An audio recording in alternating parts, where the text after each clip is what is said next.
At Alta Behavioral Health Care, we have been screening and assessing children, adolescents, and young adults for many years. And after all those years, you'd think we'd have it all figured out by now, right? Well, actually, we think we're pretty darn good at identifying the early warning signs of an emotional problem in any of those groups. But one thing we know is that we're never going to be as good as the best screeners of them all, parents. You see, parents have something that we don't have. They have a sixth sense. They have an innate understanding of their children and their emotions and their moods. They know when something might be out of the norm or atypical for the way their child is thinking or behaving.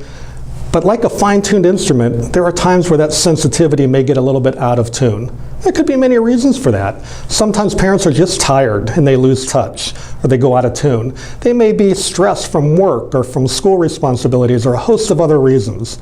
The important thing is that parents understand what is different and atypical for their children, and when things are different than that is when we have to really pay attention. And sometimes parents can just benefit from a reminder of a few things to keep an eye out, some early warning signs that might help them get back in tune.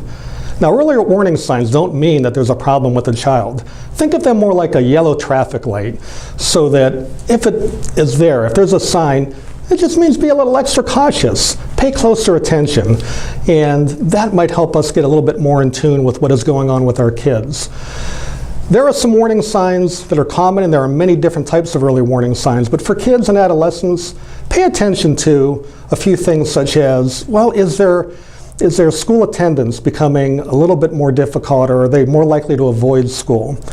Is discipline or behavior occurring a little bit more often in terms of problematic things at home or at school?